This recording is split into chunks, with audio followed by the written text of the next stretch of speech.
President's Award tonight. Ladies and gentlemen, please welcome to the dais Devin Promise from Ysleta Elementary School.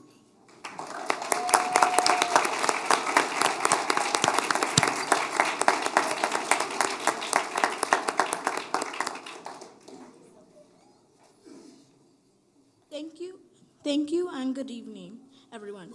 My name is Devin Promise, and I am a student at Ysleta Elementary School. It is an honor to call this meeting to order.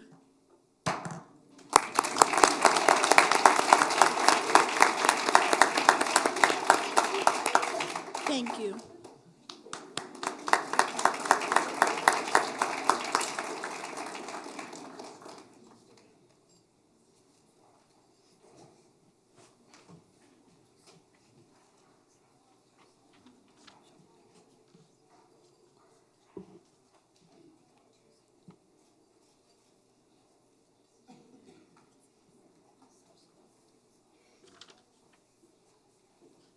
Good evening, and welcome to the Ysleta Independent School District's meeting of the Board of Trustees.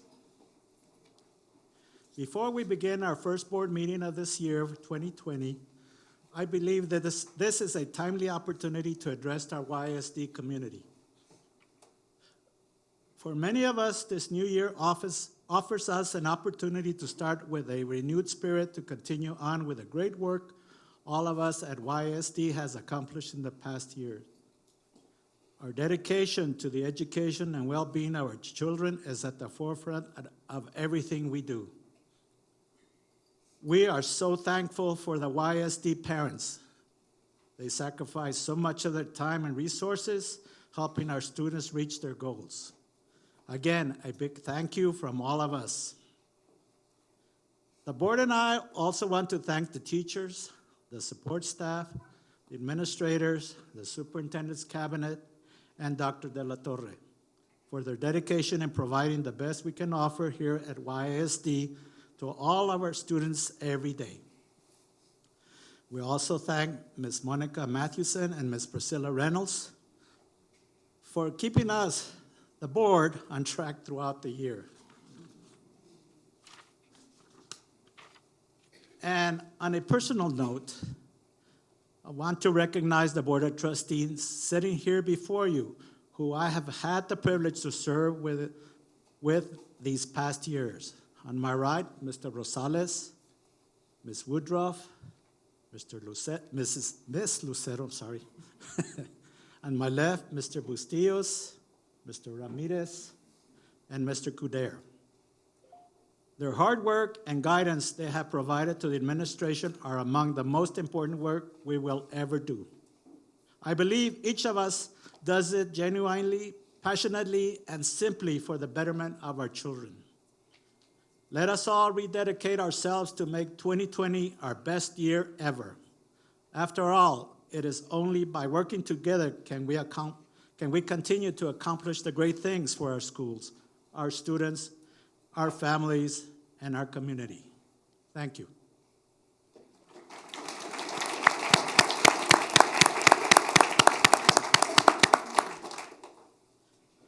We invite you to share your comments with the board during the public comment portion of our meeting.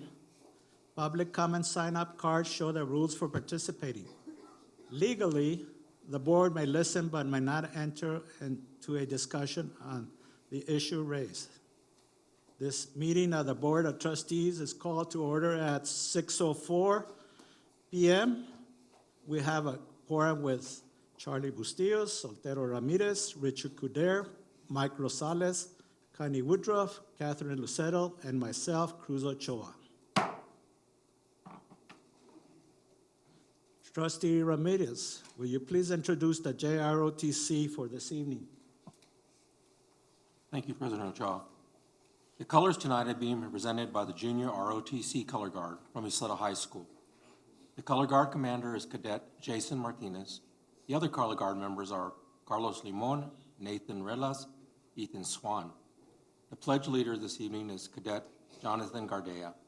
Will you please stand for the presentation of the colors, the reciting of the Pledge of Allegiance, the Texas Pledge of Allegiance, and a moment of silence.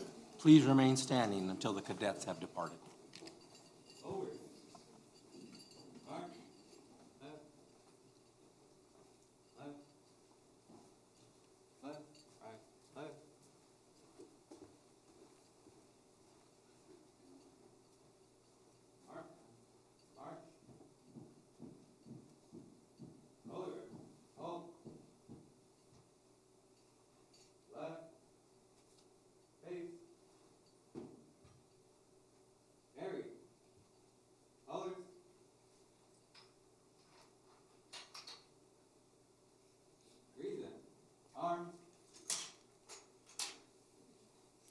Ladies and gentlemen, please join me in the Pledge of Allegiance. I pledge allegiance to the flag of the United States of America and to the republic for which it stands, one nation, under God, indivisible, with liberty and justice for all. And now, please join me in the pledge to the Texas flag. Honor the Texas flag. I pledge allegiance to thee, Texas, one state, under God, one and indivisible. Please join me in a moment of silence.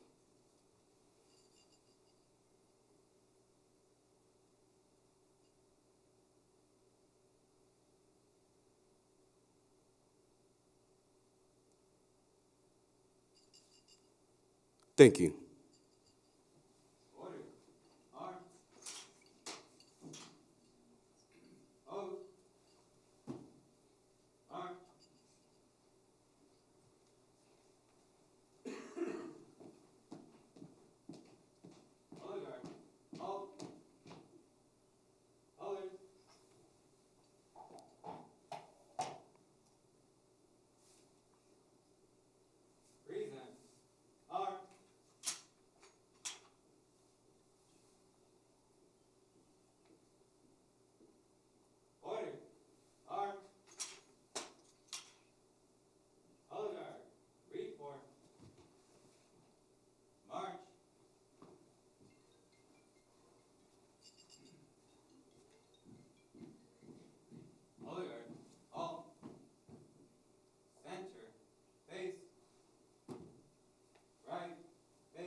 Dr. De La Torre, do we have any recognitions this evening? President Ochoa, members of the board, esteemed guests, this evening we have several presentations. At this time, I'd like to turn it over to our Chief Communications Officer, Ms. Patricia Ayala, who will do the introductions. Good evening, Mr. President, members of the board, Superintendent De La Torre. At this time, we ask that you please come to the front of the dais for the presentations. Audience members, please remain seated until all recognitions are completed.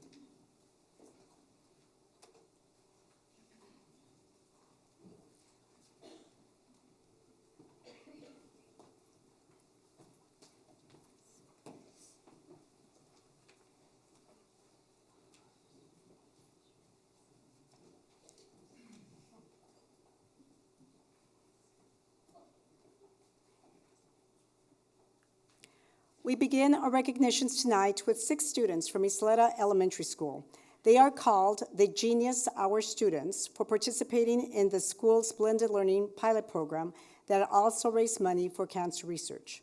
These 6 Genius Hour students use their passion for academics, soccer, and community service to organize the benefit soccer game with the locomotives to raise money for cancer research.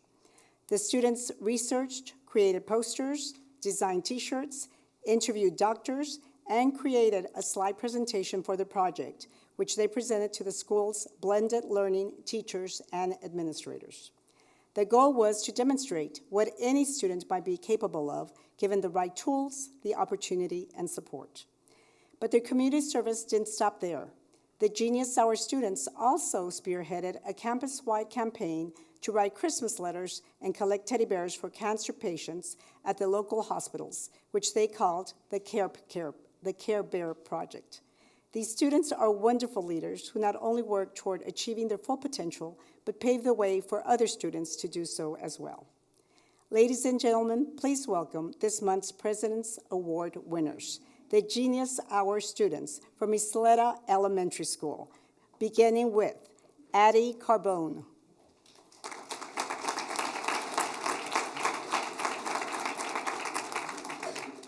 Valerie Dominguez.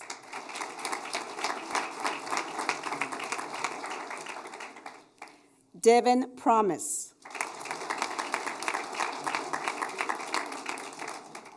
Victoria Nájera. And Emiliano Zúñiga.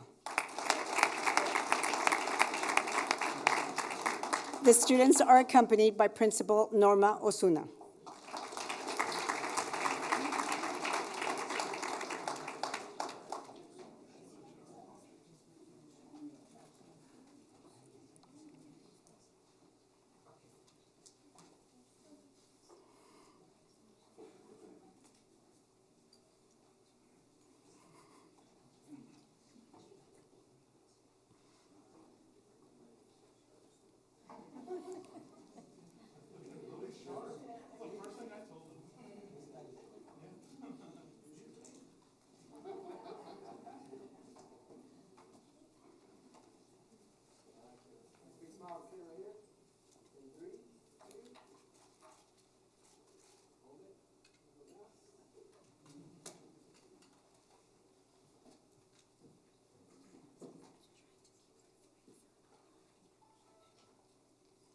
Let's hear it one more time for our President's Award winners.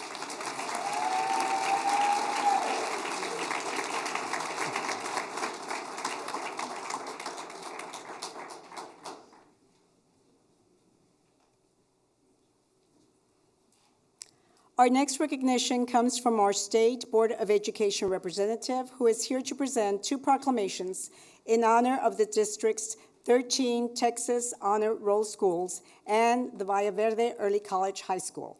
Please welcome to the podium the Honorable Georgina Perez.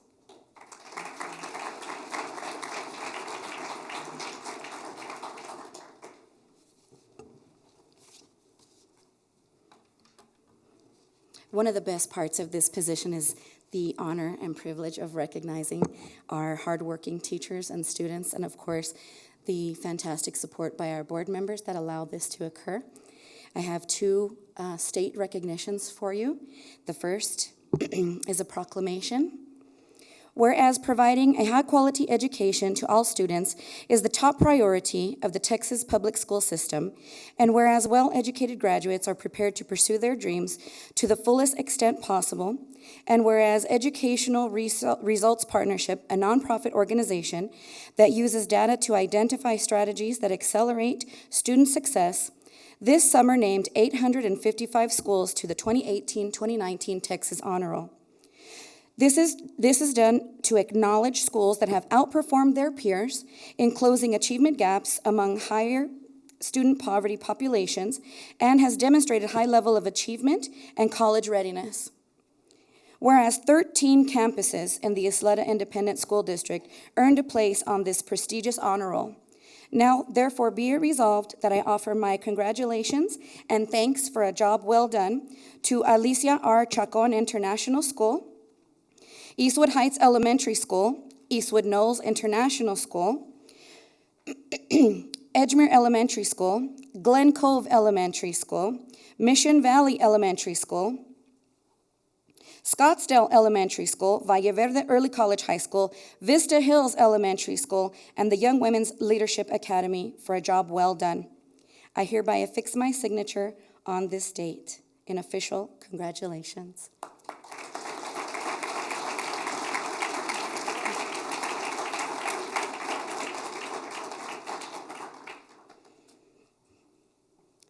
The second recognition comes as a proclamation as well from the state of Texas.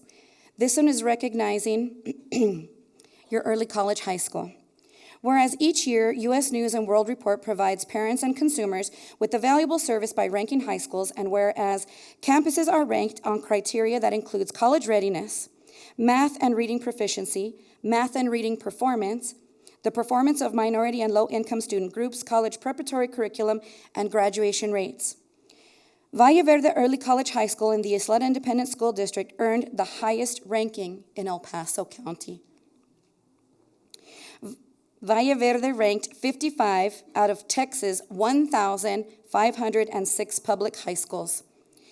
You are ranked 333 out of 17,425 U.S. high schools.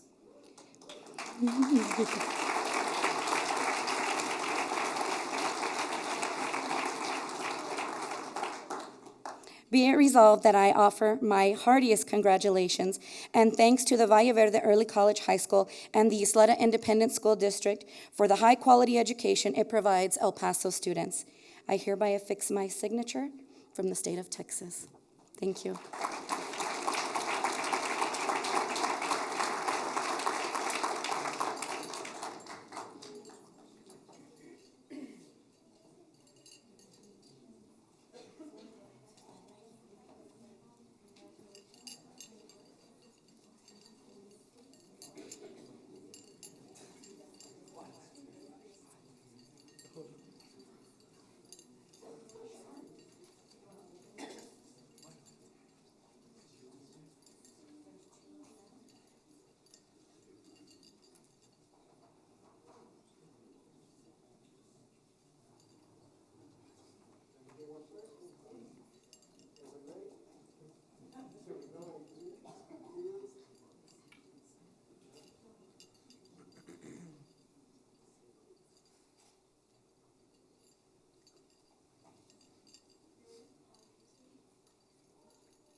Let's hear it once again for our honor roll schools and Valle Verde Early College High School.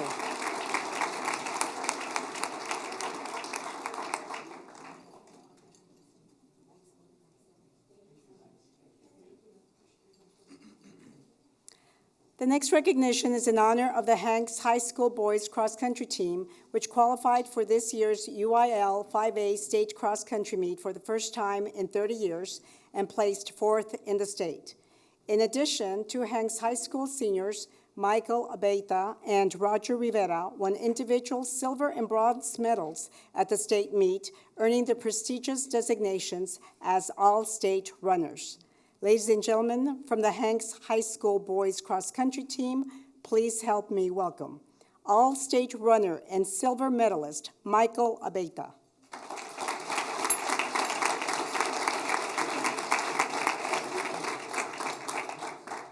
All-state runner and bronze medalist, Roger Rivera.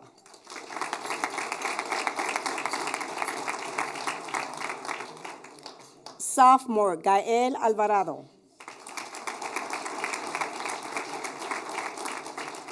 Senior, Omar Munoz. Freshman, Alejandro Tarin. Junior, Christian Hackes. And junior, Michael Antuna. Students are accompanied by Coach Kimberly Gomez and Principal Enrique Herrera.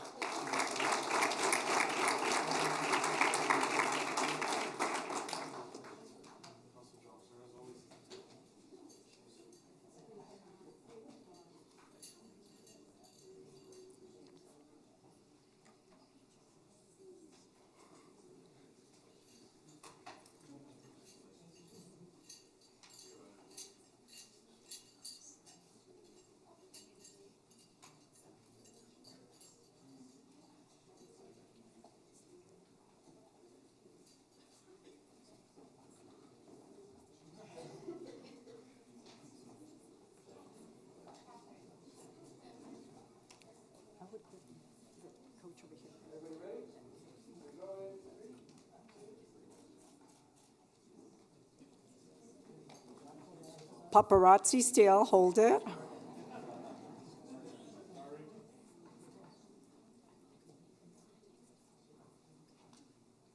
Let's hear it one more time for the Knights.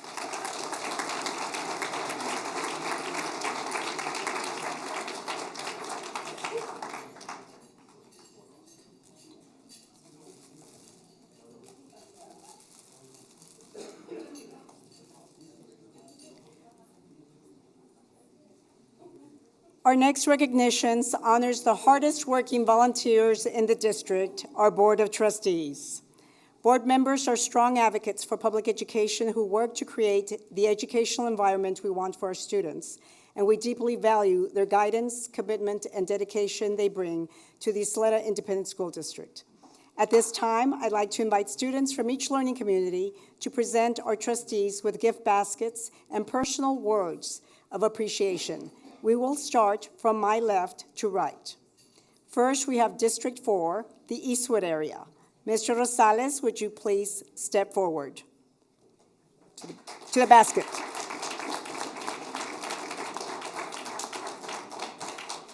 Here, representing Eastwood High School is student Paloma Palmer, accompanied by Eastwood Middle School student Dario Salinas and Eastwood Heights Elementary School student Jordan Govea.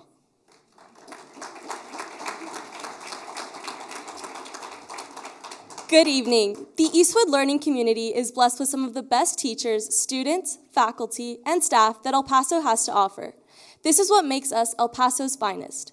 However, we could not do it without the support of someone so selfless and supportive.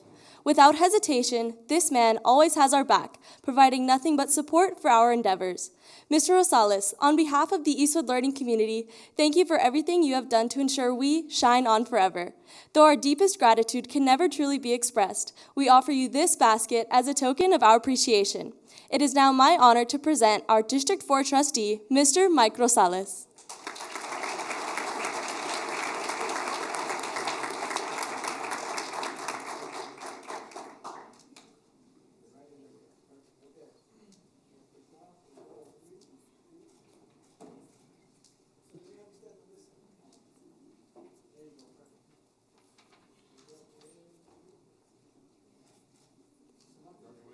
Don't move, don't move. Don't move, don't move. More principals are coming, hold on. Okay. Let's hear it for the troopers.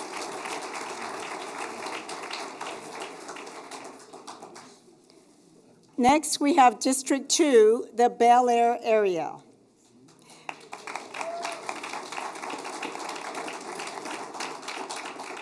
Ms. Woodruff, would you please step forward? Representing Bel-Air School is Student Council President America Hernandez. America is accompanied by Bel-Air Middle School Student Body President Cesario Alvarado and Del Norte Heights Student Council Vice President Tomas Perez. Good evening, YISD family. Gina Carey is quoted as saying, "A strong woman looks a challenge in the eye and gives it a wink." We are grateful to have such a strong woman in our corner when it comes to the challenges we face. As we honor the rock of our Bel-Air community, we recognize that she is caring, loving, and the loveliest person you'll ever meet. Her dedication has gone miles over the years, impacting lives of little ones day by day. Our community appreciates her and is proud to have her as a fearless leader who lights the way for our future. From the field to the stage, the boardroom to the classroom, she is there to support us and guide our school in the right direction. We can't thank her enough for everything she's done and for always staying strong. Ladies and gentlemen, Bel-Air's proudest supporter, the woman, the myth, the legend, Miss Connie Woodruff.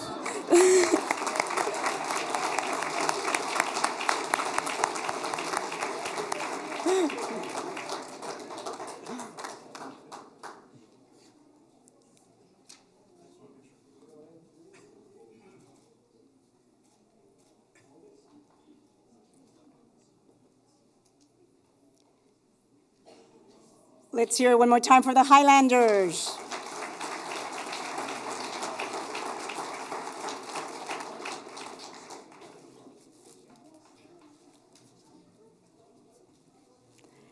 Next, we have District 7, the Del Valle area. Ms. Lucero, would you please step forward?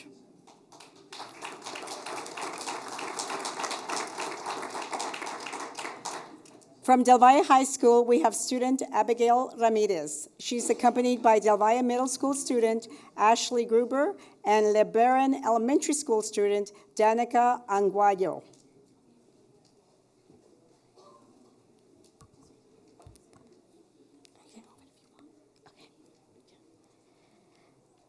Good evening. What an honor it is to be here as we recognize the accomplishments of our great Board of Trustees.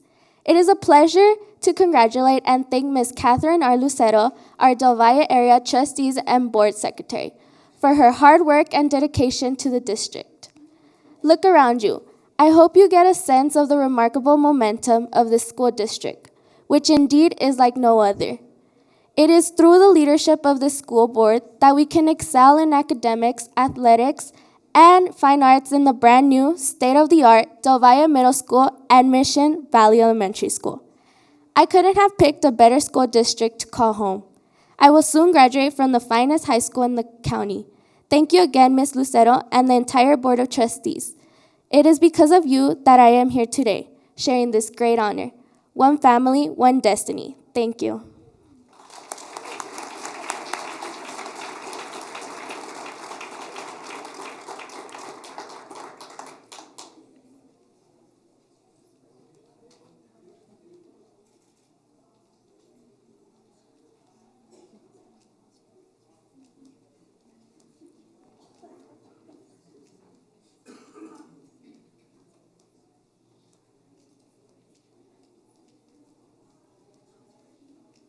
Let's hear it for the conquistadores.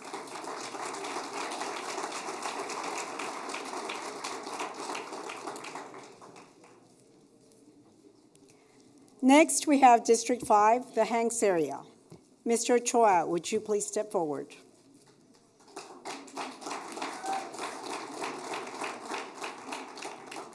Representing Hanks High School is student Kayla Hernandez, accompanied by Desert View Middle School student Judith Olivas and Pebble Hills Elementary School student Emma Ray Garcia. Mr. Ochoa, it is an honor to stand before you, the representative for the Hanks Learning Community. Your devotion to the district and your passion for education is evident in everything you do. As an educator, you truly appreciate what teachers go through on a daily basis. It is because of this that you are one of the best advocates for our students, our teachers, and our administrators. Your support for the kingdom goes back a few decades, when you first trusted your children, and now your grandchildren, to the teachers and leaders of this great learning community. We appreciate your unconditional love and the selfless way you give up your time to help improve the Kingdom of 8. I speak on behalf of all current and future Knights when I say we are very fortunate to have you as our board member. As we say at the Kingdom, we love you and there's nothing you can do about it.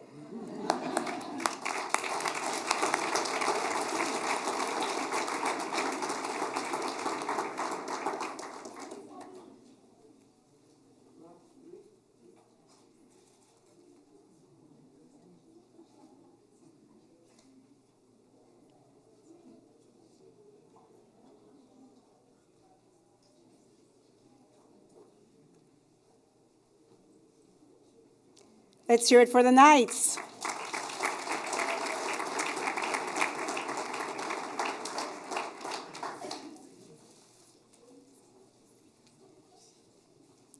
Next, we have District 3, the Parkland area. Mr. Kadir, would you please step forward?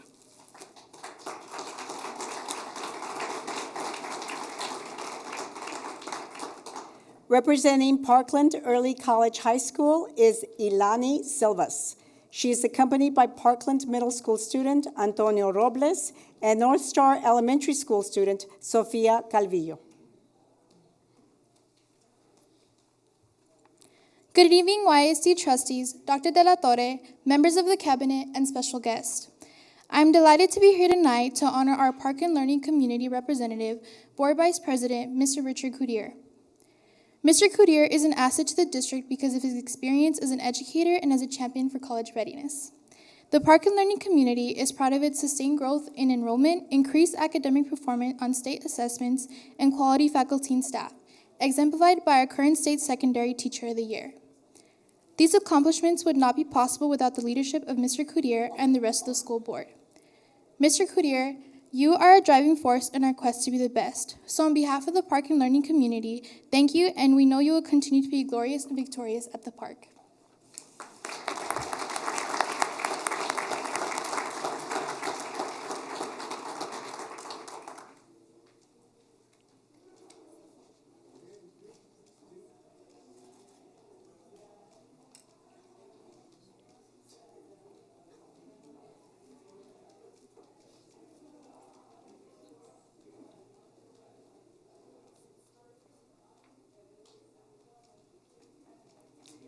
Let's hear it again for the Matadors.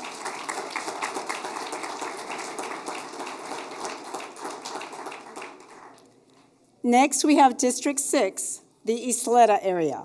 Mr. Ramirez, would you please step forward?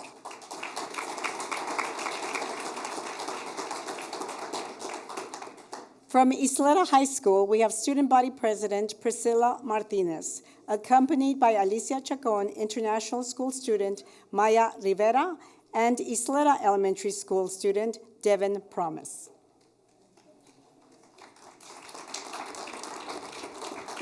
Good evening, everyone.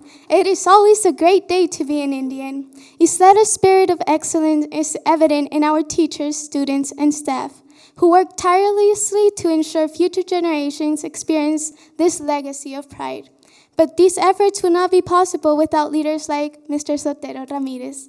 He is an Ysleta High School graduate, but as a trustee, he advocates for all students throughout the district. He is always seeking the best way to provide students with the best educational experience possible. Mr. Ramirez, we thank you. Thank you for attending our events. Thank you for visiting our campuses and for taking the time to recognize staff with either a job well done or just a smile and a simple hello.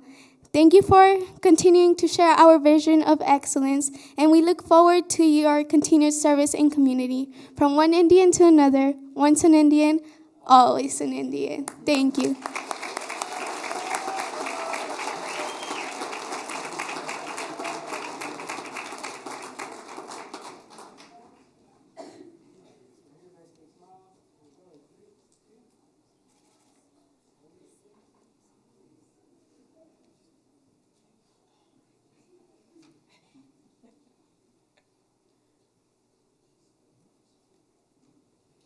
Let's hear it one more time for the Indians.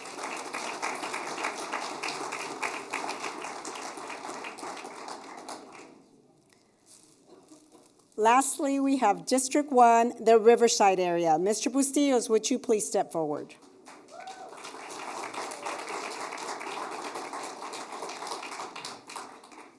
Here to represent Riverside High School is student Charlize Bustillos, accompanied by Riverside Middle School student Yesenia Vasquez and Thomas Manor Elementary School student August Martinez.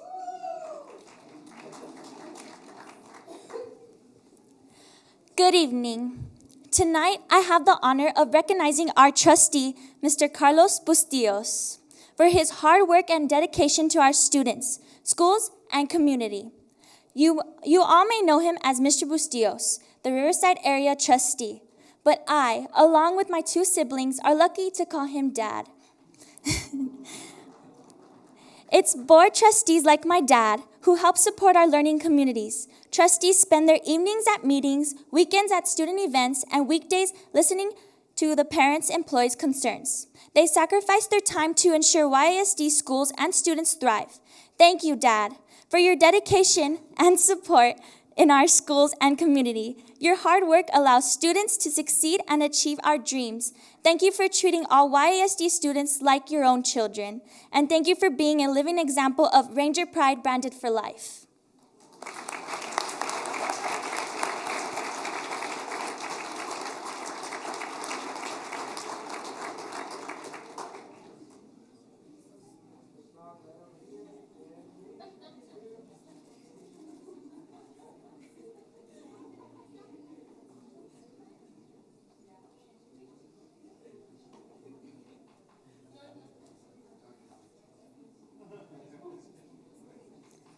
Let's hear it once again for the Rangers.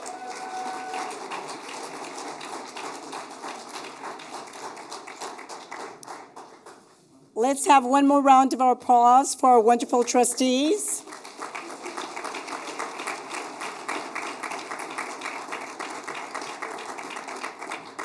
Your service is so greatly appreciated. We thank you from the bottom of our hearts. This concludes our recognitions for this evening. Thank you very much.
What's the next section?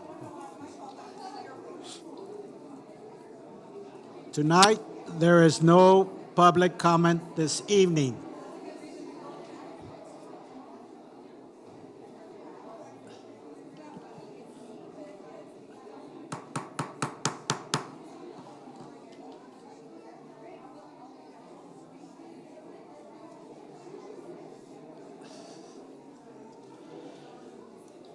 The order of business shall be as set out in this posted agenda unless changed by consensus of the board. Are there any items you wish to pull for a separate vote?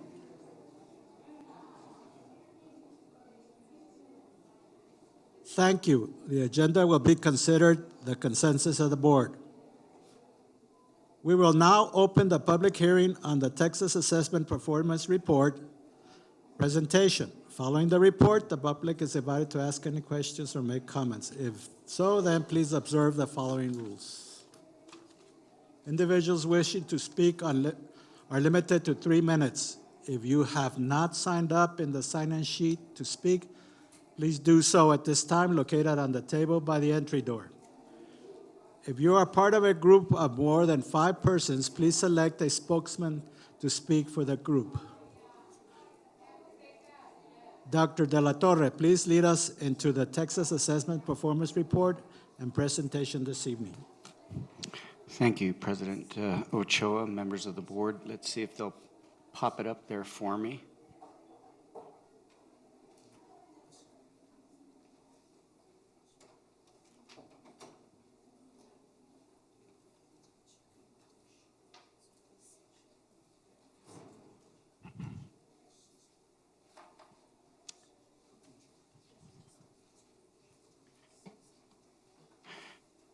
Tonight's presentation is on a legally required process known as the Texas Academic Performance Report. We are responsible as district leaders to make the board aware of academic achievement, academic growth, and academic performance. It's under Texas Education Code 39.306, Family Educational Rights and Privacy Act of 1974, and a Safe and Drug-Free School and Communities Act. It covers, as I mentioned, academic performance, the district's accreditation status, PEIMS financial standard reports, violent or criminal incidents report, the school violence prevention and violence intervention policies, results from evaluations under the Safe and Drug-Free Act, the class of 2017 high school graduates' performance in higher education institutions, and campus goals and performance objectives and targets. To begin with, we have to understand the backdrop, the context. When you live in an isolated area like El Paso, it's easy to believe that all of the 11 school districts in the area are identical in terms of demographics. And as you can see, that isn't necessarily true.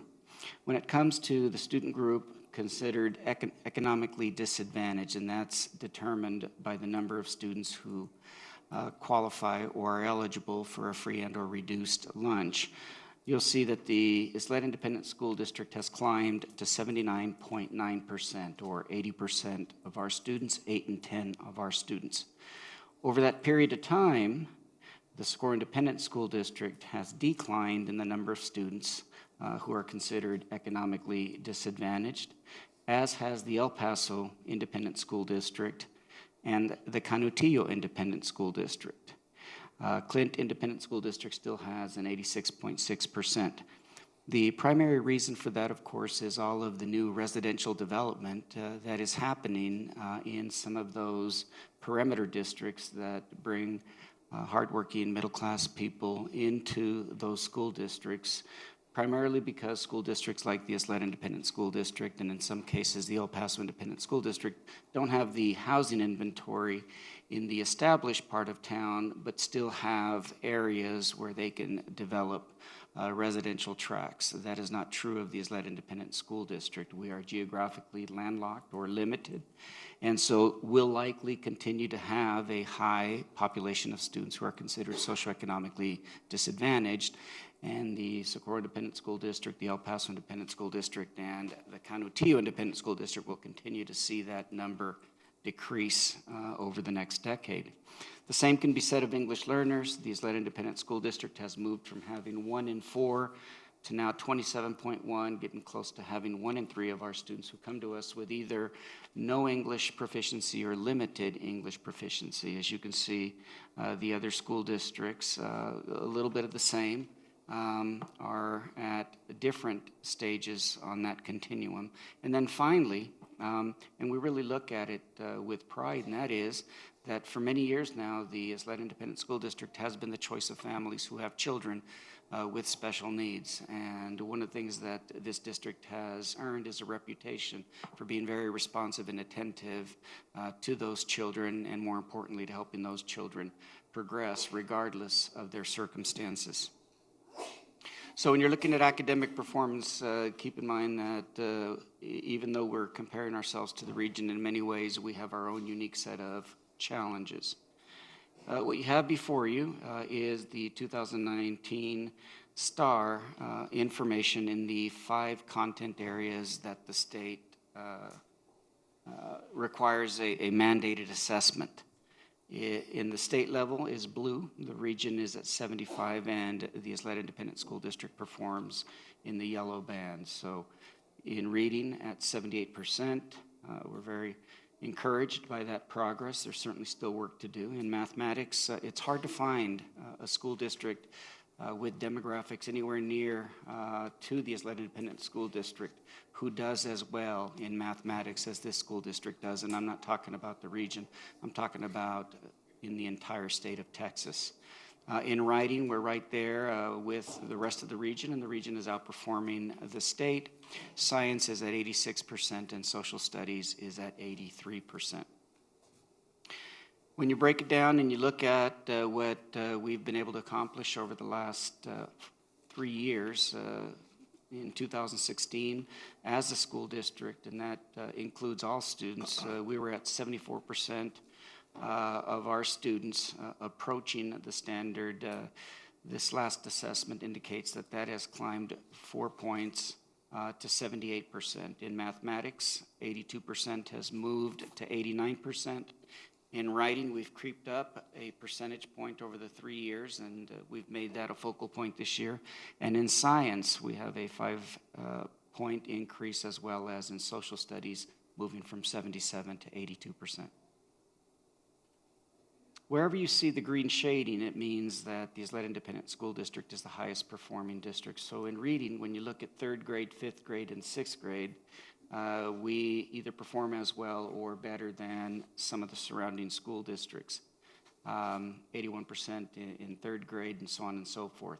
You'll notice that in mathematics, all of the areas are shaded with the exception of 7th grade mathematics, where the Socorro Independent School District, the El Paso Independent School District, and the state all outperformed our 7th grade math students. And that's something that I think our school leaders take personally, and something that we're obviously very intentional and focused on this year. And you can go right down the list and see where we are the top regional score. To the right of that is a table that we're very proud of, and that's the end of course examinations that students take at the high school level. In English 1, we are second only to the Socorro Independent School District. They are at 73, we're at 72. In English 2, we are equal to, and both the Socorro Independent School District and Ysleta are the 2 top performers at 72. When it comes to algebra, we are the highest performing school district in the region, and have been during my tenure the past 5 years with a 96. The closest is a 93 in Socorro. And biology, again, highest performer in the region. U.S. history, again, within 1 point of the highest performer, and that is the Socorro Independent School District. But the reason that I opened with demographically, we're not equal to Socorro. Socorro has what one would think historically is favorable demographics, given the lower number of students who are EL, the lower number of students who are in poverty or qualify for a free and or reduced lunch, and they have a lower number of students with special needs. So I know they're not all here. Some of them had a lot to do tonight, but I want to apply credit where credit's due, and that's all of the school leaders that you have in the audience in the back of the room that are responsible, along with their faculty, their staff, and their instructional leadership teams for having believed in the formula, in the secret sauce that we have here in the district, and making this happen year in and year out. So I'd like to congratulate them. They're the reason we are where we are.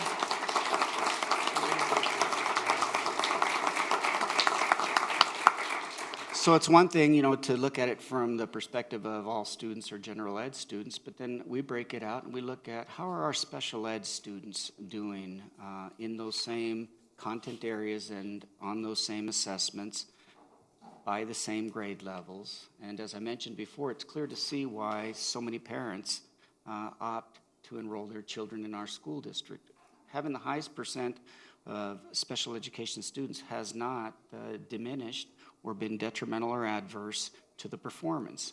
And again, if you'll follow the shaded area, you'll see that in all but 2 grades in reading, we are the highest performing. In all but 1 grade in mathematics, highest performing. In all but 1 grade in writing. In all but 2 in science. And we certainly have our work cut out for us in social studies. In reading, something that we looked at very closely was that 7th and 8th, because rarely does this school district see double-digit drops. And so we think we've figured out what we need to do, and so we look forward to seeing that those rebound. And then again with the end of course exams, 34%, which is the highest, 35% in English 2. 81% of students with special needs score at the approaches grade level in algebra. 68% in biology and 75% in history.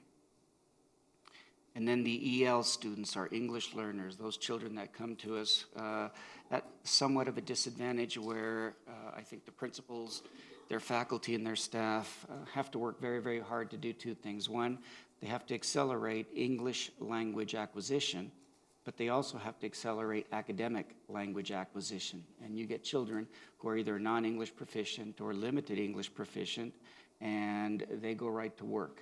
Their faculty and staff roll up their sleeves, and you can see that our instructional framework in terms of supporting our English learners is being successful in that those green areas are pretty obvious and apparent on these charts. And again, if you look to the right, the end of course exam at our high school level in 4 out of the 5 tested areas, our English learners are the highest performing English learners in the region. So you go from approaching, and the importance in understanding what approaching grade level means is that it doesn't necessarily mean that they're college, career, military ready. It means that they're making progress and that they're meeting our expectations and that they understand the standards. But what we've decided to do in this school district is focus on making sure that when children leave this school district, and the parents and legal guardians send them off to post-secondary opportunities like community colleges and universities, the military, or whether or not they leave one of our certificate programs as welders, electricians, and others, that the likelihood of their success is significantly increased. So meeting the standard says they've got a better chance than not of being successful at the post-secondary level. In reading, that would be 1 in 2 students, more or less. In mathematics, at 60%, we're nearing 2 out of every 3 students. This is at the meets expectation level. In writing, it's at 40%, and you can read the other charts to see that while it isn't as high as the approaches level, it's certainly been moving in the right direction, and it's certainly as good, if not better than, what you'll find regionally and with the exception of social studies across the state. And that's just in a different format, and the format's really just intended to show that there has been growth from 2015 to 2019 over that 4-year period. There's been a 5% increase in the number of students that meet the standard, an 11% increase in mathematics, 5% increase in writing, a 15% increase in science, and 11% increase in social studies. The average per year is to the right. And all of this, by the way, is consistent with our Vision 2020 Strategic Action Plan that the board adopted in 2015 that has served as a blueprint or a roadmap, a barometer to make sure that we progress monitor and that we keep our eye on the ball and make sure that we're moving in the right direction. So when it comes all together and you look at all students, it's the same thing in terms of the green indicates where we're as good, if not stronger, in those grade levels in those content areas. And the same is true of our end of course exams on the right. Special education students, English learners, and remember, this is at the meets level. Finally, the master's level all but guarantees parents and legal guardians that if students perform at this level, and there is some correlation with other assessments like SAT and ACT, PSAT, and so it's sort of a cross-check to make sure that our master's level really is at the level of rigor that students will find when they take these very important entrance exams. The numbers, again, are cut in half, and as a district, we're at 18% in reading, which is equal to what we're doing regionally. Someone just switched my... In math, that number, as I said before, exceeds the average in the region and in the state. Writing is at 14%, science is at 23%, and social studies is at 29%. But to understand, you have to understand the progress. And so in 2015 to 2019, the 14% has become 18%, the 20% has become 30%. We have doubled the number of students performing at the mastery level from 7% to 14%. We've doubled the number of students performing in science from 11% to 23%, and we've about doubled what we're doing in social studies from 16% to 29%. In the masters, that's what the table looks like regionally. Again, the light green indicates top performer. You can keep moving quickly. Those are special education students. Nothing has changed. Even when we get to the master's level, they're still performing very well relative to their peer group. And finally, our English learners, again, are performing well. Academic growth by grade level. You can see 61. Is what you'll find in the 4th grade across the state. We sit at 63. At the 5th grade, you'll find in the aggregate 81 at the state, 80 in the region and in our school district. Science, or excuse me, writing, 42, 45% in the 6th grade. 7th grade, 77, 78, 75. The 7th grade is an area I think that keeps surfacing as something that we need to focus on and pay attention and try to see whether or not it's either the transition from an elementary school to the middle school or what would explain that, the 8th grade, and then of course English too.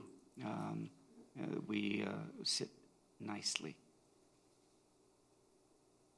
These are the math scores in 4th grade, the highest, 5th grade equally high. 6th grade, 51%, 7th, 59%. Grade 8, again, 7th and 8th grade, something we need to look at. And then in algebra, we're at 91% of students approaching grade level. 4-year graduation rates are increasing, although slightly, from 90.3% to 91%, and our 5-year graduates moved from 91.9% to 92.4%. Dropout rates are down, lower than the state average, lower than the region, and sitting at about 5% for the class of 2018. The 5-year dropout rate, which is 2 years behind because of the additional year needed to collect additional data, is also favorable in that 6.1% of the class of 2016 may have dropped out or left school, and only 5.5% of the class of 2017 may have left school or dropped out or are unaccountable.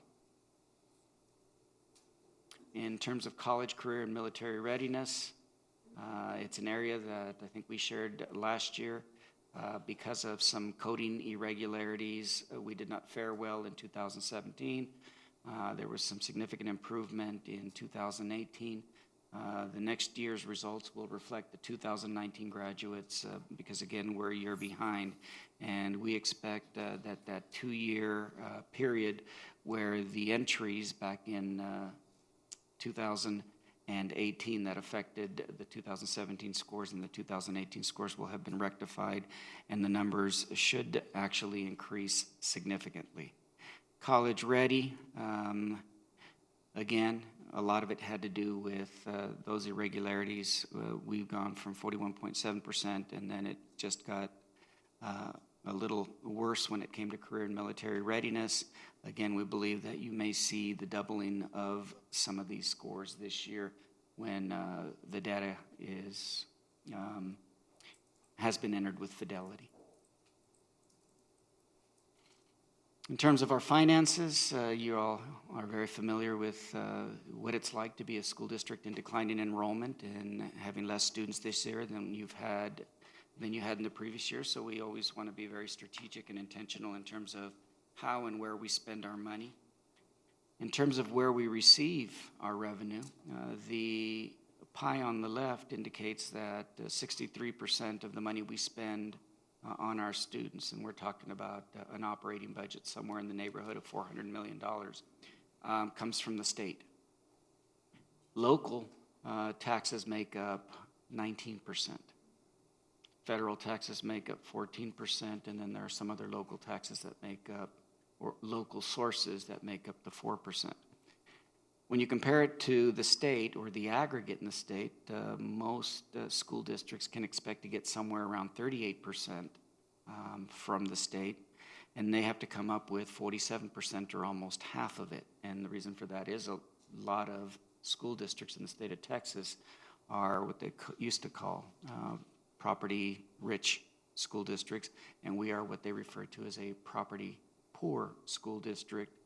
And without going into too much school jargon, it's Chapter 41 school districts and Chapter 42 school districts. And the more tax revenue you can generate, the less the state kicks in. And then, of course, and I'm not going to go into how the state spends the money, but if you'd like to look at it, it's a way to compare sometimes for parents and the community to see whether or not we're consistent with how the state spends the money. So in our school district, 57 cents out of every dollar that we receive is spent on instruction. 11% is spent on maintenance and operations. We're a very old school district. We recently celebrated our centennial. That can be expected. School leadership would refer to the principals and the instructional leadership team, principals, assistant principals. We spend about 6%. The state spends about 6%. Food, 6%. The state spends about 5%. Guidance, counseling services, and so on and so forth. But what's useful about this slide, and we can make this presentation available to anyone who wants it, is that you can compare both how we receive revenue or resources from the state and by what means, and how we spend those resources when compared to how the state spends those resources in the aggregate. Parents these days and the community in general are worried about making sure that our schools are safe, and we've said it and we live it, and that is that the safety and security of our students is the number one priority, and there are any number of ways that a student can feel unsafe, and it's not just physical safety, but several elements or layers of safety. But in terms of what we're required to report, at the end of every year, you can see what type of incidents are happening in our schools. Felonies, 0 incidents, possessed, sold, used, the influence of marijuana, controlled substance, 271. And at the bottom, you'll see how many incidents we recorded, 383 incidents. It impacted 1,003 students. Our school district has approximately 41,000 students, and so 2.44% of our students have found themselves sideways. How does it compare to the year before? It's slightly down. The year before we were at 407. 2018 was 383. And then we always like to see whether or not we can discern how our graduates are doing once they leave our school district. These are current graduates from the school district who are enrolled in Texas institutions of higher education. The one caveat I would share is that those students who attend colleges and universities outside of the state are not included in these numbers, and that could have a significant impact on the numbers.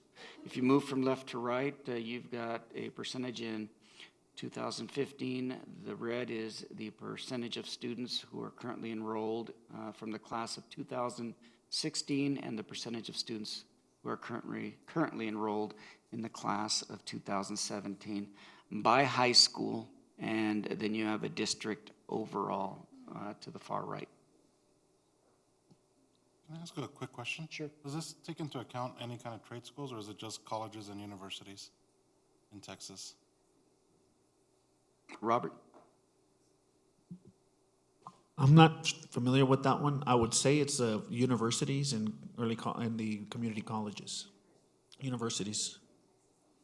Yeah, and only public ones, right? Or is it state ones, or not private ones either, right? Not private. Okay, just want to make sure. The person who's responsible for collecting the data is with us. Come on up and tell us who it includes. Thank you. Good evening. These numbers include 2-year and 4-year public institutions of higher education in Texas. Private institutions do not have to provide us the information. So that also takes away some of the numbers. And so you're going to see some depressed percentages, especially since we're so close to an MSU. And MSU, anybody who goes to an MSU is not going to be in this number because it's out of state. Thank you. Thank you.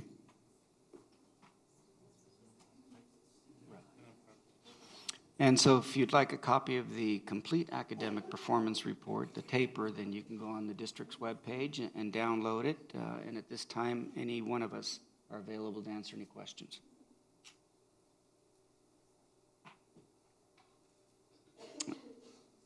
Thank you.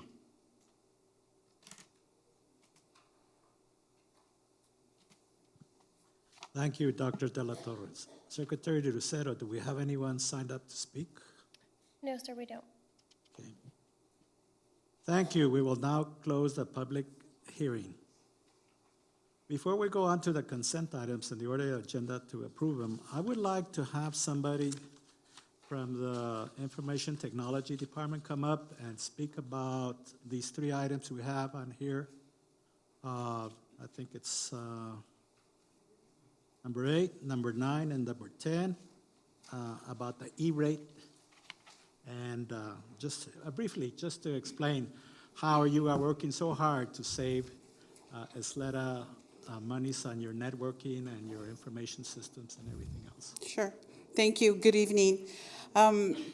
These 3 items that you see on the agenda are funded by a program called E-rate. And this money is generated from a universal service fee that comes from your telephone bill. So anyone who's got a telephone has a universal service fee of so many dollars. We are eligible, the district is eligible to apply for some of those funds, and they're based out of the free and reduced lunch percentage that the district is currently at. So you saw the TAPER report that had economically disadvantaged percentages. They use that for E-rate as well. And the way it works is that we are funded from 80 to 90%. For every $100, the E-rate will pay 80 to 90%, and the district will pay the rest. So that's where that money comes from. And it is separated by two categories, Category 1, Category 2. So we take advantage of those funds every year, and that's how we're funding our broadband, our equipment that sits in the back that no one ever sees. So that's where those funds come from.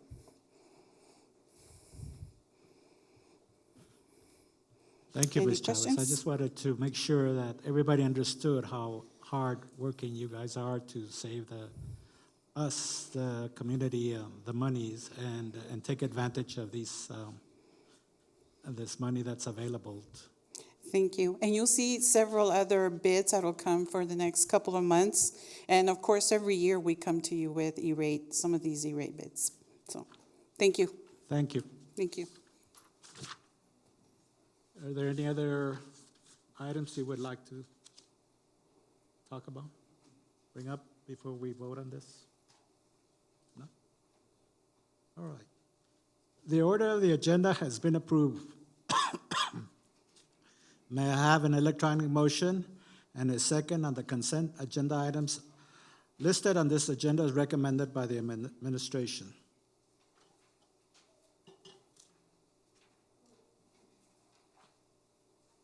Mr. Kuder?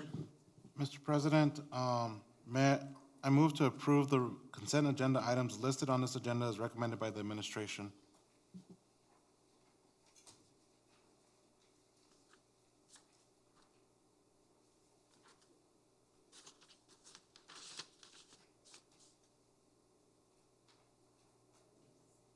Okay, votes have been cast.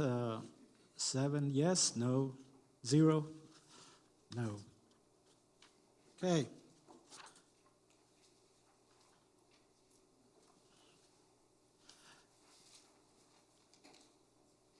Okay, we have Ms. Leeper, our Chief Financial and Operation Officer, who will lead us in a presentation tonight. Thank you, sir. Good evening, President Ochoa, members of the board, and I would say Dr. De La Torre, but he stepped out for just a moment, so we'll go on without him and back up if he has questions when he comes in. So this evening we have a presentation for you, and I hope it's loading. It's here on my screen. There we go. With some recommended boundary realignments for consideration. We're going to talk a little bit about a South Loop consolidation at Capistrano, a Marion Manor consolidation at Mission Valley, as well as the plan for Alicia R. Taccone International School. So this is a table demonstrating what the enrollment trends have been for South Loop and Capistrano Elementary. As you can see, South Loop's enrollment has declined over the last 6 years by 56%, while the enrollment at Capistrano has also declined by 28%. If we combine these two campuses, we would utilize 58% of the capacity at Capistrano and have a combined enrollment of 575 students. There is an associated cost savings of almost $1.4 million that's related to utilities, employee costs, maintenance costs, and things like that. This plan was presented to the board, the faculty, the staff, and the community some time ago in 2018. Both South Loop and Capistrano are in the Ysleta learning community, so no attendance boundary realignment would be required. The transition is already well underway. In fact, excess staff have been identified and are finding new homes. Personnel and equipment are scheduled for movement to Capistrano, and in fact, the South Loop kindergarten moved to Capistrano in 2019-20. With regard to Marion Manor and its consolidation at Mission Valley, you can see that Marion Manor's 6-year enrollment trend has declined by 31%, while Mission Valley has a 5-year trend of -7%. If we combine these two, we would end up with 80% utilization at the new Mission Valley Elementary and a combined enrollment of 778 students. Again, there's an associated cost savings offset by some additional transportation costs for about a $1.2 million savings with this consolidation. We recommend that we move forward with it with the August 2020 school year and that Marion Manor be consolidated at Mission Valley Elementary. Both campuses are currently underutilized. This takes advantage of the space at Mission Valley, a beautiful new facility, and the age and condition of Marion Manor warrant the transition to Mission Valley. With regard to students and staff, the total enrollment, as I mentioned, would be 778 students. The teachers from Marion Manor will follow the students and join the Mission Valley faculty. Support staff are not adversely impacted. Transportation is provided or will be provided for the Marion Manor students, and the special education units are already housed at Mission Valley. So this evening, we're presenting the formal plan and the analysis at the meeting, and then Marion Manor is in the Ysleta learning community, while Mission Valley is in the Del Valle learning community. So we do recommend an attendance boundary realignment, and this realignment would actually shift PRESA into the Ysleta learning community, offsetting the loss of Marion Manor in the Del Valle community. They have almost equivalent enrollment. They're 275 and 291. So with this shift, we would equalize the two learning communities once again. The transition rollout plan, obviously this evening we have the board meeting. January 23rd, we would have the staff meeting and community meeting. In February and March, the cabinet meets with Marion Manor staff to review the plan. We'll post the rollout plan on this district's website February 3rd, and then start transition meetings with the campus and the district staff in late February and early March. Now moving along to the Alicia Taccone International School. As you know, the enrollment there is about 792 students. Approximately 45% of the last 3 years of graduates have gone on to attend Del Valle High School. And in fact, most are transported to Alicia Taccone from Del Valle's area. Earlier in January 2019, the campus experienced foundation movement, which caused structural damage to the facility. We spent about $650,000 to demolish 2 classrooms, move 2 portables in, and support the structure. But in the 2015 bond funding, there was only $562,000 set aside for this campus, and of that amount, $144,000 has already been spent for safety, security, and technology improvements. The like-for-like evaporative cooling replacement and the metal roof replacement were both delayed once this structural movement was identified. So there's about $418,000 in the 2015 bond that remains on hold and is awaiting the board's decision as to how we spend it. There are no 2019 bond funds recommended by the Facility Advisory Committee's work. So variables that we included in this analysis include current student enrollment at not only Alicia Taccone, but the possible campuses. We looked at all campus capacities. We looked at structural indications, which is measured by the Facility Condition Index. We looked at roof condition. We looked at the current occupancy at the various campuses, and then we looked at the utilization percentage. So in terms of the capacity of the campus, what percentage is occupied and what remains vacant or underutilized. We actually ask ourselves these questions. Does the prospective campus have sufficient space for Alicia Taccone students? Does the new campus require a capital investment which is not currently there, not currently funded or available? Is the prospective campus already vacant, or will it be in August 2020? What's the facility condition index, and how does it compare to other possible campuses? What's the roof condition? And is the potential campus in the Del Valle learning community, given that over 45% of those students end up at Del Valle High School? And there were 13 campuses included in the evaluation. These are all 13. They were actually filtered, and 6 of the campuses did not make it into the next step of evaluation because they would not hold 792 students. You may notice that Ysleta Middle is at the bottom. Ysleta Middle would hold that capacity. However, we would need to move Ysleta Middle students to Rio Bravo, and Rio Bravo is not big enough, nor is Rio Bravo big enough on its own to hold all of the Alicia Taccone enrollment. So these 6 were eliminated from further consideration. These 7 campuses, which include leaving Alicia Taccone students at the current campus, Del Norte Heights, Desert View Middle, Hacienda Heights, Lancaster, LeBaron, and Marion Manor. And our findings were graded and assigned points. So when we ask ourselves those questions, we actually assigned point values based on the different conditions, divided it into percentiles, and ranked them.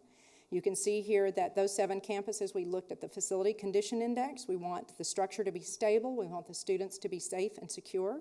We want the roof to be in good condition because that is a material expense that we may or may not have budgeted.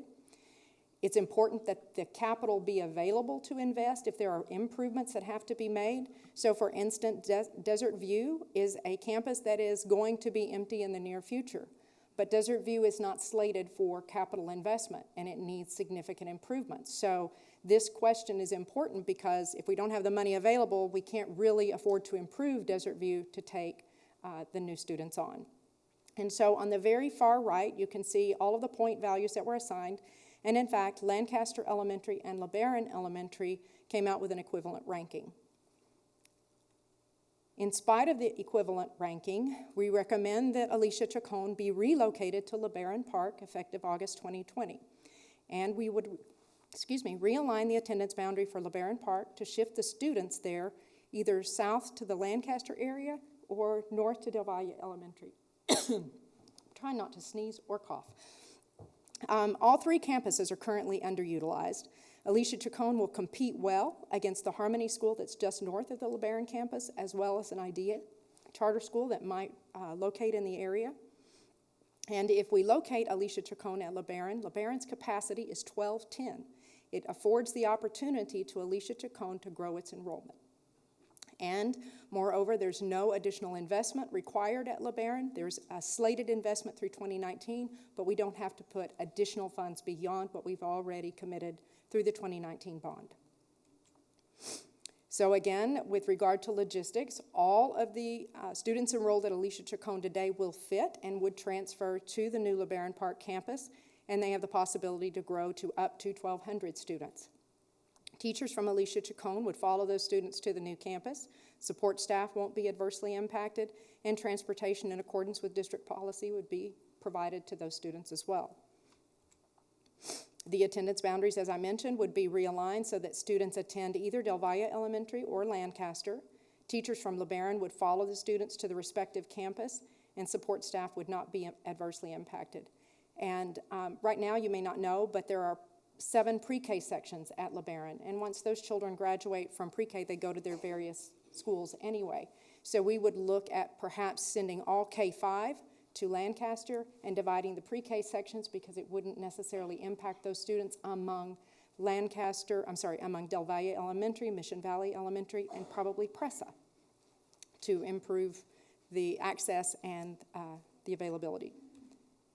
Transition rollout plan is very much the same. We actually have scheduled meetings tomorrow with LeBaron Park staff and community, as well as Alicia Taccone staff and community. February and March, we'll follow the same pattern. We'll meet with all of the schools involved. We'll review the transition plan. We'll actually post it on the website in February, and we'll continue having those transition meetings with the campus and district staff. With that, I can take any questions you might have.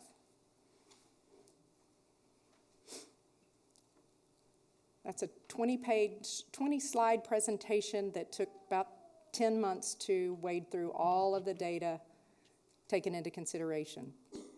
Yes, sir. In regards to the Alicia Taccone 15 bond, which was $562,000, and then we utilized apparently 144, so there's 418,000.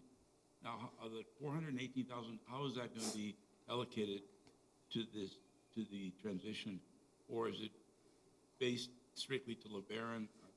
Can you explain that to us? Certainly. So the remaining funds from the 2015 bond are actually capital monies. We wouldn't use those for operational needs, which would be what a transition is. Ultimately, the board has final authority on how any of those bond funds would be reallocated. Obviously, as administration, we have a recommendation, or I have a suggestion, but you have the ultimate authority, and we would come back to you before any of those funds were spent. Thank you. Mm-hmm. Yes. I just wanted to make a comment. If we were going to spend that money, and I know you have a good recommendation, I have no doubt, but safety and security is real high on the list, and I'd ask you to think about that, a way of securing the campus completely, and then improving traffic flow. You'll have a lot of cars going through there in the future. So, There is a great deal of traffic along Burgundy. yeah, there is. So, I want to make a comment, Cruz. You know, not so much a question. Thank you, Alicia Taccone parents, for being here tonight. And I say this, that there is no ideal, you know, one-size-fits-all solution for everything, okay? I think this is a good plan. I think that the number one thing that I heard when we met was that you wanted to keep your community together, okay? That's been done. The better part is that we can grow this community, which has always been an issue, that why can't you take more kids? You know, why can't you give this opportunity to do this and to allow more students to be part of that? And so you have lots of questions, I'm sure. The Dr. De La Torre and Ms. Leeper and the entire team will be out there to visit with you. Ask them the hard questions, okay? Ask this group the hard questions, that's the trustees. But I think that this is a good solution to meet number one, okay? And that's to keep the community together, make sure they're getting educated in a good facility that's safe for them, and that we can focus on academics, not have to spend a year talking about a building, okay? So I wait for your emails and phone calls, but please make sure that you're well represented tomorrow. Tomorrow is what you said, Ms. Leeper? Yes, sir. Okay, Tomorrow what we time? meet with faculty and staff at 3 p.m. and then the community at 5:30. And I believe notices went out on Sunday, and then we're followed up with a letter and a call out, or we'll be with a call out tomorrow. Okay. So, and just make sure that we get the word out to your community, let folks know and let them know, okay? Thank you.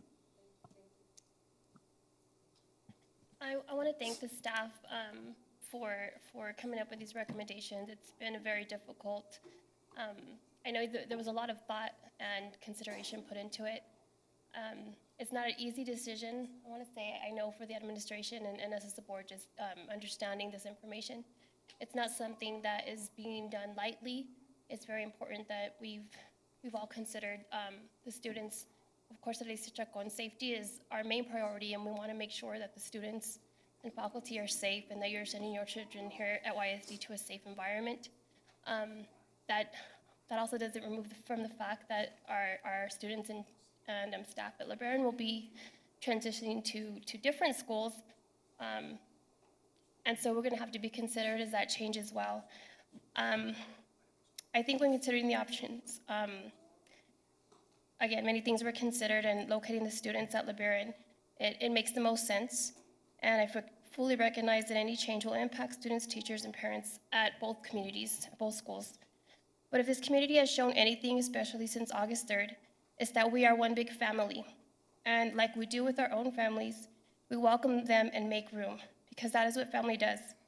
So, Alicia Taccone, the community at Alicia Taccone, we want to welcome you in the Via Learning community as we move forward. We welcome you with open arms, and we do ask that we can all work together through this transition for the families at LeBaron as well.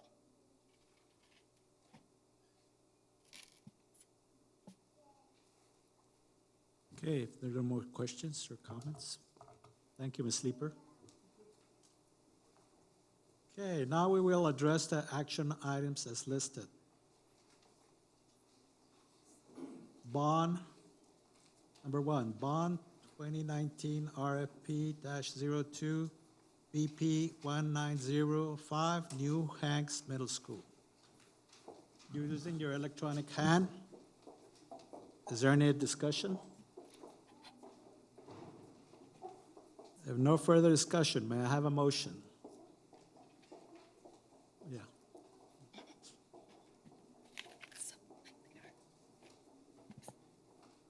I move to approve the award of the YISD solicitation bond 2019-RFP-02 BP 1905 New Hanks Middle School to Buford Thompson Company Incorporated as construction manager at risk for $30,000 for pre-construction services and construction manager fee of 3.0% of the cost of construction from the 2019 bond funds, contingent upon final negotiations.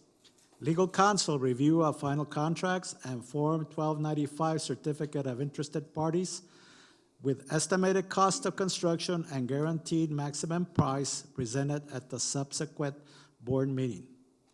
I have a second by Ms. Woodruff.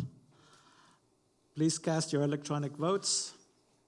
All votes have been cast. Results are 7 in favor and none opposed. Item number 2, Bond 2019 RFP-03 BP 1906, New Elementary Schools, Dolphin Terrace, Scottsdale, and Riverside. Using your electronic hand, is there any discussion? If no, Just real quick, once again, I just want to thank the voters again for providing this opportunity to our learning communities, to the Riverside, to the Eastwood, and to the Parkland, and for all of our learning communities, because I know for the Parkland area, they are incredibly excited about Dolphin Terrace at the new school, and it's much needed and greatly appreciated by our taxpayers and our voters. if no further discussion, may I have a motion?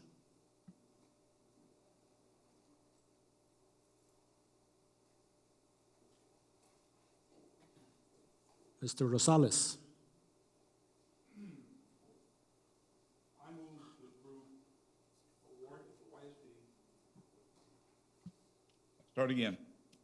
I move to approve award of YISD solicitation number bond 2019 RFP 03 BP 1906 New Elementary Schools, Dolphin Terrace, Scottsdale, Riverside, to Baines General Contractors, Inc., as construction manager at risk for the pre-construction services of $35,000 and construction manager fee of 3% of cost of construction from the 2019 bond funds, contingent upon the final negotiations, legal counsel review of final contracts, and Form 1295 certificate of interested parties will estimate cost of construction and guaranteed max price, GMP, presented at a subsequent board meeting. I have a second by Mr. Kuder. Please cast your electronic votes.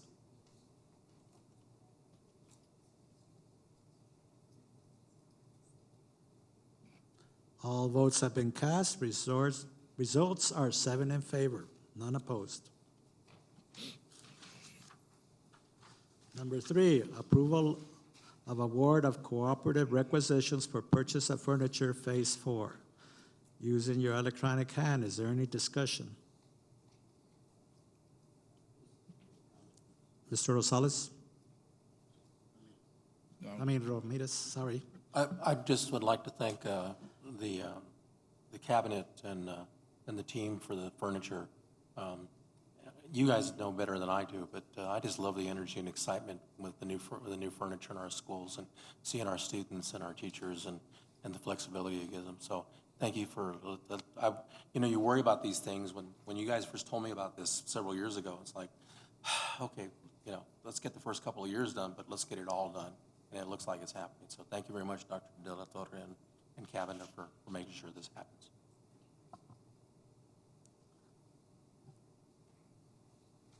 If no further discussion, may I have a motion?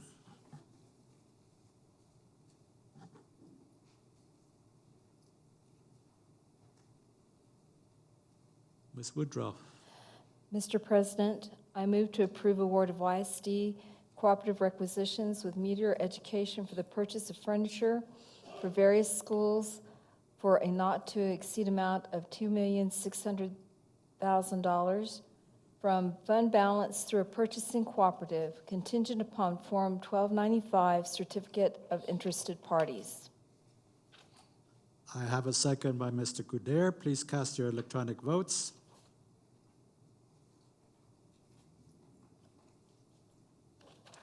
All votes have been cast. Results are 7 in favor, none opposed. Number 4, delegation of authority on architectural and engineering design services, BP 1908, BP 1910, and BP 1907. Using your electronic hand, is there any discussion? Go ahead. Yes, I would just like to ask who are the consultants that are being awarded? So we're asking for authority for the superintendent to make that final decision. We have qualified a pool, and so what we did was go out and ask for submissions of qualifications. So obviously you have to be a licensed architect, you have to be licensed in the state of Texas, not necessarily New Mexico. It can be New Mexico, but it's also got to be Texas. So we qualified the pool. We will finalize those evaluations by the end of this week, but I just didn't have it done in time to get the names specifically on this agenda. And certainly by the time we do finalize, I would come back to you with a BC and say, here are those that were selected and with whom we'd like to enter into a contract negotiation. I just don't want to wait till February. It's important that I get these rolling, and so we've done a huge amount on this agenda. It's just these 3 I couldn't get finished. Is it for the refrigerated air, things of that This nature? is, no, well, so we have some that is designed for the life cycle upgrades. That would be refrigerated air, but then the Riverside, obviously the CTE, additions and renovations, is the whole addition that we would be building back there. But the other 2 pieces, the BP 1908 and BP 1910, those are primarily, they're not just refrigerated air, it's the controlled entry vestibule. It is those safety and security improvements as well as refrigerated air, other life cycle improvements. It could be floor, it could be IDBs, things like that.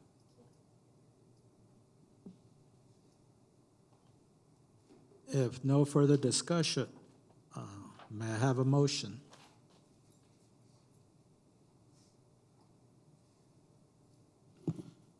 Mr. President, I move to approve delegation of authority to superintendent and to award and negotiate contracts for architectural and engineering design services for BP 1908, Lancaster, LeBaron Park, Tierra del Sol, and Desert Air Elementary Schools life cycle upgrades and renovations in an amount not to exceed $575,000. BP 1910, Rio Bravo Middle School, Parkland, and Ysleta High School life cycle upgrades and renovations in an amount not to exceed $1,500,000, and BP 1907 Riverside High School CTE additions and renovations in an amount not to exceed $1,300,000, based on recommendations and rankings by evaluation committees, based on qualifications contingent upon in-house council review and receipt of Form 1295 certificate of interested parties. I have a second by Ms. Woodruff. Please cast your electronic votes. All votes have been cast. Results are 7 in favor, none opposed. The Board of Trustees has determined that a closed meeting of the Board of Trustees is required to discuss the items set forth in the posted agenda for this date. Such closed meeting is authorized by the Texas Open Meetings Act, Texas Government Code Section 551.001, including but not limited to the sections and purposes covered by the following section of the Texas Government Code, 551.071, 72, 73, 74, 76, 82, 127, 821, 83, and 84. Should any final action, decision, or vote be required with regard to any matter considered in closed session, the final action, decision, or vote shall be in the open meeting or at a subsequent public meeting with notice. The board will now move to the Rio Grande room for closed session at 7:37.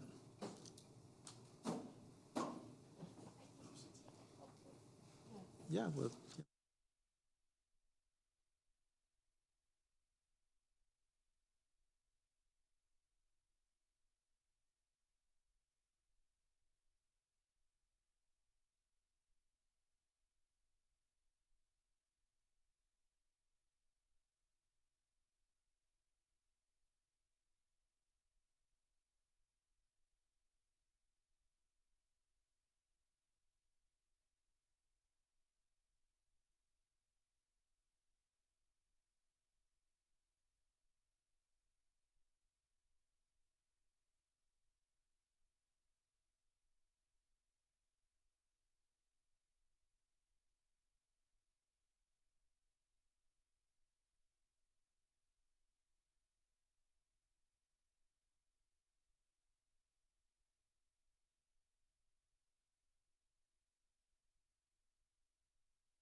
And possible action regarding Public Utility Commission of Texas, PUC, proceeding related to the sale, transfer, or merger of El Paso Electric Company to Sun Jupiter Holdings, LLC, and IIF US Holdings, 2 LP entities, to JP Morgan's Infrastructure Investment Fund, PUC docket number 49849, including possible settlement agreement. May I have a motion?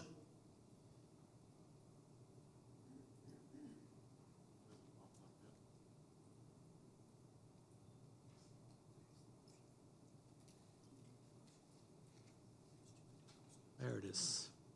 Mr. President, I move to authorize the superintendent to enter into the settlement agreement with El Paso Electric Company and Sun Jupiter Holdings on the matter of PUCT docket number 49849 as discussed in closed session. I have a second by Ms. Woodruff. All, please cast your electronic votes.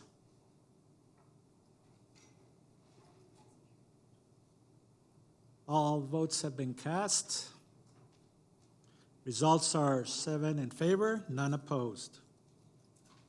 May I have a motion to adjourn? Adjourn.